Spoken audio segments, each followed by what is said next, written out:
Here's something most men will never admit out loud, but it's costing them every single day. The good morning text you just sent? It probably made you look smaller in her eyes, not bigger. You think you're being thoughtful. You think you're showing her she matters. But what you're actually doing is broadcasting a quiet, desperate question. Did you think about me last night? And that question, even when it's never spoken, is the loudest thing in the message. If you're honest with yourself, you've done this. You've sat there at 6:45 in the morning, thumb hovering over the keyboard, rewriting the same sentence 4 times, trying to sound casual while secretly hoping it lands just right. And in that exact moment, before you've even hit send, you've already told her everything she needs to know about where she stands and where you stand. Spoiler, it's not in your favor. Here's the part that should actually keep you up at night. Two men can send a text at the exact same time to two different women, and one of those texts disappears the second her screen goes dark. The other one? It follows her into her shower, her commute, her lunch break. Same hour, same phone. Completely different outcome. Why? It's not charm, it's not luck, it's not even looks, it's frame. And frame is something you can build starting this morning. Tease the stakes, widen the loop. Picture two phones lighting up at 7 a.m. One says, "Morning, gorgeous. I hope you slept okay. I've just been thinking about you all night." The other says simply, "Morning. Don't waste it." One of these women deletes the message in 4 seconds. The other rereads it at a red light 3 hours later. You already have a guess which is which, but I promise you, the reason behind it is going to surprise you. Because here's the twist nobody tells you: it was never about the words. It's about the man standing behind them. A message is just a mirror. If there's nothing solid behind it, the mirror shows nothing. If there's discipline, calm, and direction behind it, that same short sentence becomes something she can't put down. That's what this video is actually about, not 7 lines to copy and paste into your notes app. 7 frames. 7 ways of carrying yourself that happen to show up as text messages. And once you understand the frame, you'll never need me or anyone else to hand you a script again. Quick reminder before we go further, because it matters. This channel doesn't do cute. We don't do just be yourself advice. We study behavior, we study psychology, and we tell you the truth even when it stings a little going down. If that's the kind of content that actually helps you instead of just making you feel good for 10 seconds, do me a favor and hit subscribe right now before you forget. Because the next few minutes are going to rewire how you think about every message you send from here on out. All right, let's get into it. Why mornings matter more than you think. The first few minutes after someone wakes up, their mental guard is still down. They haven't built their armor for the day yet. Whatever reaches them first, a stressful notification, a demanding boss, a warm text, sets the emotional temperature for hours. This isn't opinion, it's basic psychology. First input, strongest imprint. Most men waste this window. They flood it with need. Good morning, beautiful. I hope you slept well. I can't stop thinking about you. I read that again. It's 3 sentences, and every single one of them is about you needing something from her. Attention isn't the same as presence. Anyone can send attention. It's cheap, it's fast, it's forgettable. Presence is expensive, and that's exactly why it's rare. Marcus Aurelius didn't wake up and write flowery reflections about how much he hoped his day would go well. He woke up, reminded himself of his duty, and moved. That's the model, not more words, the right weight behind fewer of them. Message 1, the anchor line. Most men's default morning text is an apology disguised as affection.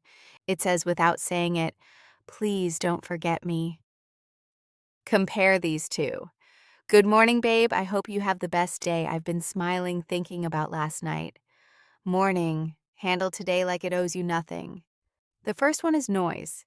It's soft, it's needy, and it quietly hands over your value. The second is an anchor. It doesn't ask anything of her. It doesn't check for a reaction. It just exists. solid, unbothered, already in motion. Here's the psychology. People are drawn to certainty the way a compass is drawn north. A short, grounded message signals you already have direction, with or without her input. That's not coldness. That's what safety actually feels like to the nervous system. Warmth without direction just feels like drifting. I once heard about a guy, we'll call him Jason, mid-40s, who used to send 3-paragraph good mornings to a woman he was seeing.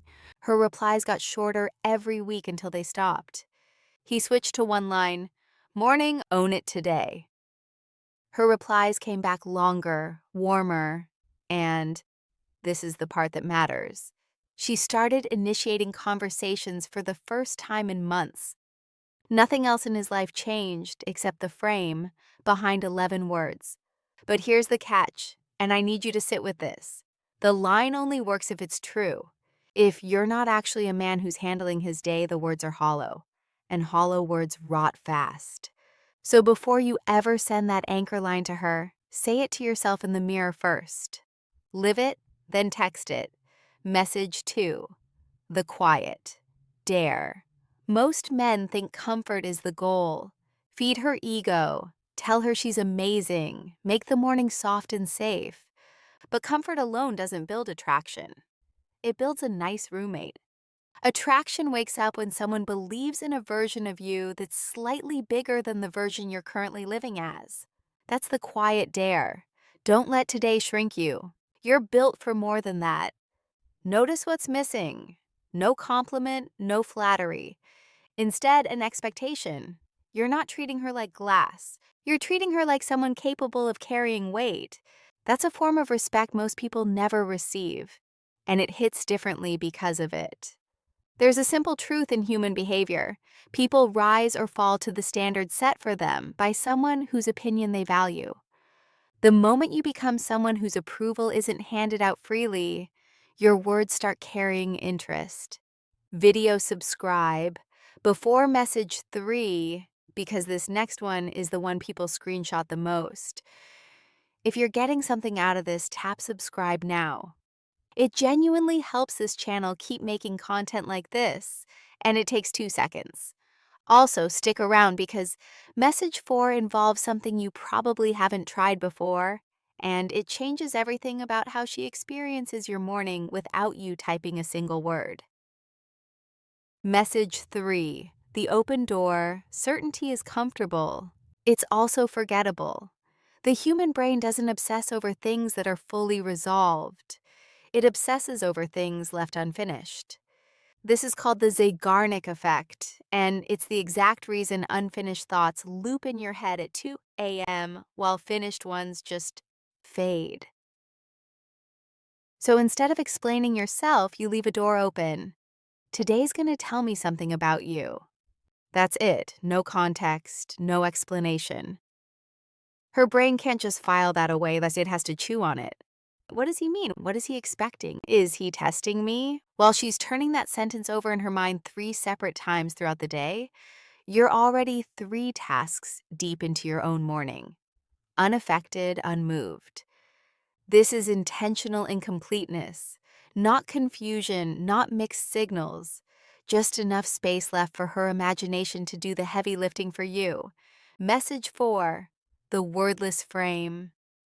Every extra sentence is a chance to leak neediness.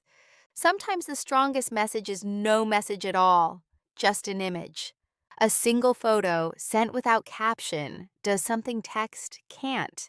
It puts her inside a moment she wasn't invited to, but now gets to witness. The brain processes images far faster than text, and a well-chosen image plants itself in memory longer than paragraphs ever could. A photo of the sunrise through your windshield on the way to the gym. Steam rising off black coffee on a desk with a laptop open. No caption needed. She fills in the story herself, and the story she writes is always more flattering than anything you could have typed. Compare that to the tired move, a selfie from bed, messy hair, good morning cutie. One says, I have a life in motion. The other says, I have nothing better to do than wait for your reply. Message 5, the mission statement. Here's where most men lose completely. They make her the center of gravity in every message. What are you up to today? Can't wait to hear from you. That's not care, that's orbiting. The fix is simple and slightly uncomfortable. Stop asking about her day and start stating yours. Training at 6, 3 meetings back to back, closing the day at the gym again. Short, direct, no permission requested. What you're really doing is showing her a life already in motion. One that doesn't pause for her attention, but has room for her inside it. People are drawn to momentum. A moving target is more magnetic than a stationary one, waiting to be chosen. Subscribe moment. Quick gut check before the last two, because they tie everything together. If even one of these 5 has already made you rethink a text you sent this week, subscribe now, because next week's video builds directly on this frame, and you don't want to miss where this goes. Message 6. The playful edge discipline without playfulness turns heavy fast. Nobody wants to date a statue. The men who stay unforgettable know how to hold authority in one sentence and drop a light jab in the next, because only a genuinely secure person can tease without flinching. Try not to start a small war before noon. I believe in you. That's not romantic. It's not even that sweet on paper. But it creates a tiny spike of tension followed by a release. A little emotional roller coaster in 6 words. And that micro-tension is exactly what keeps a person rereading a message they've already seen twice. Predictable is safe. Safe is forgettable. Playfulness rooted in confidence is what actually gets replayed in someone's head at random points during their day. Message 7. The line that outlives the morning. This last one is the rarest because almost no one does it. Instead of flattery, you hand her a piece of perspective, not a lecture, a spark. Seneca once said we suffer more in imagination than in reality. Worth remembering before 9 a.m. That's it. No follow-up needed. You're no longer just occupying her inbox. You're occupying a corner of how she thinks. And when someone's words show up in your head during a hard afternoon, uninvited but welcome, that's not a crush anymore. That's influence. That kind of message doesn't expire by lunchtime. It echoes into the evening, bringing it back, closing the loop. Remember those 2 phones from the beginning of this video? The one that got deleted in 4 seconds? And the one that got reread at a red light 3 hours later? By now you already know the difference wasn't the number of words, the emojis, or even the compliment. It was whether there was a real grounded person standing behind the sentence, or just a hopeful one, hoping not to be forgotten. These 7 aren't scripts to memorize, they're mirrors. If you're actually building a disciplined, grounded life, these words will land exactly the way they're supposed to.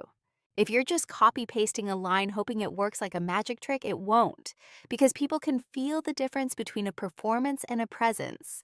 Subscribe. So here's what I want you to do. Drop a comment below with the number of the message that hit hardest for you. That alone tells me what to cover next. And if this actually shifted how you think about something as small as a morning text, subscribe now, because we're building an entire series around this exact kind of frame-first thinking.